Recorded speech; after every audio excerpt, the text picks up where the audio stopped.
Hello दोस्तों, इस प्यार को क्या नाम दोस्त स्टार प्लस की मोस्ट पॉपुलर शो में आपको दिखाया जाएगा। अंजलि जो होती हैं वो बहुत ज़्यादा होपलेस हो जाती हैं निरंजन की बात सुन के। निरंजन ने उनके आई बाबा को अनाथ आश्रम से निकालने की धमकी दी। उन्होंने कहा है कि अब तुम्हारे आई बाबा पता नहीं कहाँ होंगे, किस हालत में कहाँ पर फिर रहे होंगे।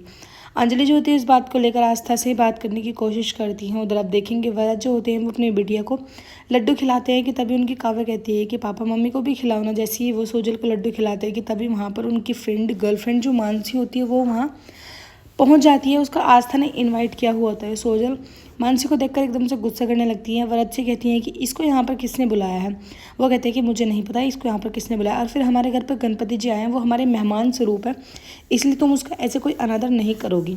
मानसी जो होती है वो भगवान से आशीर्वाद लेती हैं। फिर उसके बाद आस्था का थैंक यू करती हैं। कहती है कि थैंक यू आस्था, तुमने मुझे इन्वाइट किया, क्योंकि मैं तो अकेले रहती हूँ, मुझे फैमिली में आना और तुम्हारी फैमिली वैसे भी मुझे बहुत अच्छी लगती है। बहुत लोग हैं यहाँ पर जो मेरी फीलिंग्स को समझते हैं।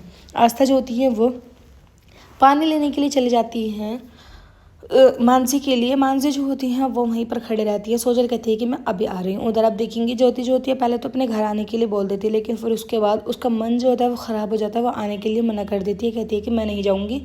उनकी सासू भाई जो होती हैं वो जिद करती हैं, कहती है कि तू क्या चाहती है कि मेरी बेइज्जती हो जाए, सब लोग मुझे नाम धरे कि इसकी कैसी सास है ज्योति की, जो ज्योति को माई के आने से भी रोक लिया। हम नहीं चाहेंगे ताकि लाडूबा मुझसे गुस्सा हो। ज्योति को वो बार बार कहती हैं, ज्योति वो कहती है कि मैं एक शर्त पे जाऊँगी, अगर आप लोग भी मेरे साथ चलोगे। वो कहते हैं कि हम तुम्हारे साथ नहीं, हम बाद में आ जाएंगे अगर ऐसी ही बात है। तो आस्था पानी लेने के लिए किचन में चली जाती है कि तभी पीछे पीछे सोजल जाती हैं, और सोजल जाके यही उल्हाना देती है। उन्हें कहती है कि तुम्हें क्या ज़रूरत थी मानसी को यहाँ पर बुलाने की, तुम्हें पता है ना कि मैं उससे नफरत करती हूँ।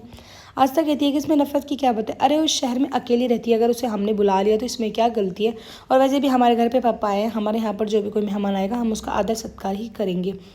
मानसी जो होती है वो बिना चाय पीने पानी पीने ही वहाँ से चली जाती है, क्योंकि उसे कुछ काम याद आ जाता है। उधर अंजलि जो होती है वो आस्था से बात करती है, कहती है कि आस्था, वो कहती है कि आई क्या हुआ, आप इतनी ज़्यादा क्यों घबरा रही हो, क्या हुआ, आखिर बैठो पहले आराम से मुझे बताओ बात क्या है।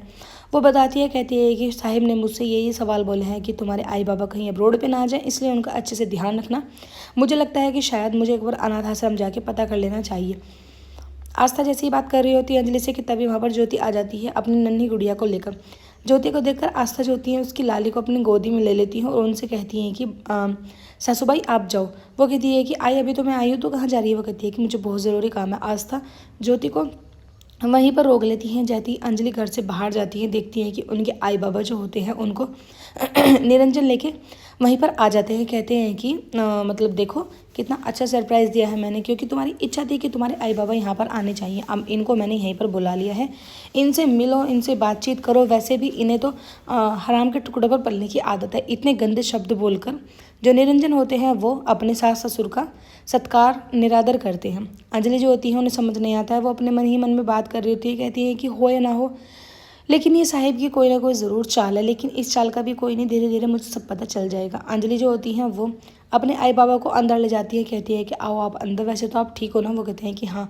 निरंजन कहते हैं कि बताओ इनको बंटवारे के बारे में, कि घर का बंटवारा तुमने कर लिया है और अब तुम कितनी खुश रहती हो बंटवारा करके अपने पति से अलग रह के। जो अंजलि के आई बाबा होते हैं उन्हें पहले से नहीं पता होता है कुछ भी, वो समझ नहीं पाते हैं कि आखिर किस बंटवारे की बात चल रही है। फिर भी अंजलि जो होती है अपने आई बाबा को अंदर लेके चली जाती है, कहती है कि यहाँ पर पूजा कर लो, आप लोग जो है मन्नत मांग लो भगवान के आगे, भगवान जी का आशीर्वाद ले लो।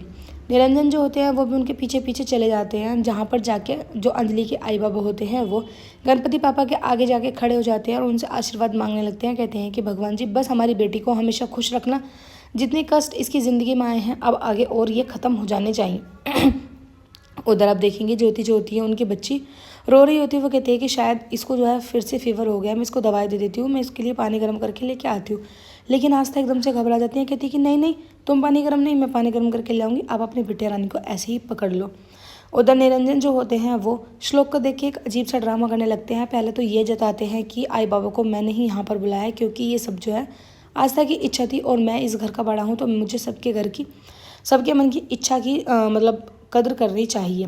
आई बाबा के आगे हाथ जोड़ते हैं, कहते हैं कि मेरे आई बाबा नहीं है, मैं आपको अपना आई बाबा मानता हूँ, प्लीज़ मुझे दिल से आशीर्वाद दो कि मेरे घर में जितनी भी प्रॉब्लम्स हैं वो सब एक ख़त्म हो जाने चाहिए। श्लोक ये सब देख रहे होते हैं कि आई बाबा जो होते हैं वो पहले से इतनी घृणा करते हैं, वो आशीर्वाद नहीं देते हैं, अपने कदमों को पीछे रख लेते हैं। ये बात श्लोक को बिल्कुल भी अच्छी नहीं लगती है, श्लोक जो होते हैं वो चिल्लाने लगते हैं, कहते हैं कि बाबा क्या ज़रूरत थी आप लोग को इन गवारों के पैरों में पड़ने की। आशीर्वाद भगवान का लेना चाहिए, अपने से बड़ों का लेना चाहिए जो हमारी इज्जत करते हो। इनको तो अपनी खुद की इज्जत का नहीं पता है, फिर ये हम लोगों को क्या इज्जत देंगे। श्लोक को जो निरंजन होते हैं वो सच्चाई बताते हैं, क्योंकि श्लोक उनसे पूछते हैं, कहते हैं कि इनको यहाँ पे किसने बुलाया। वो कहते हैं कि आस्था का बहुत मन था। आस्था ने अंजलि से कहा था कि मैं चाहती हूँ कि नानी नाना भी हमारे पास आ जाए तो हमें बहुत अच्छा लगेगा। और बेटा देखो, मैं तो इस घर का बड़ा हूँ, मुझे तो सबकी खुशियों का मान रखना चाहिए, इसलिए मैंने उन दोनों को यहाँ पर बुला लिया। उधर आस्था जो होती है वो किचन में काम कर रही होती है। सोजल उनके पास चली जाती है। सोजल कहती है कि ऐसा है, मुझसे अब ये ड्रामा नहीं होगा, इसलिए जो है ज्योति से कब तक तुम सच छुपाओगी, उसे बता दो।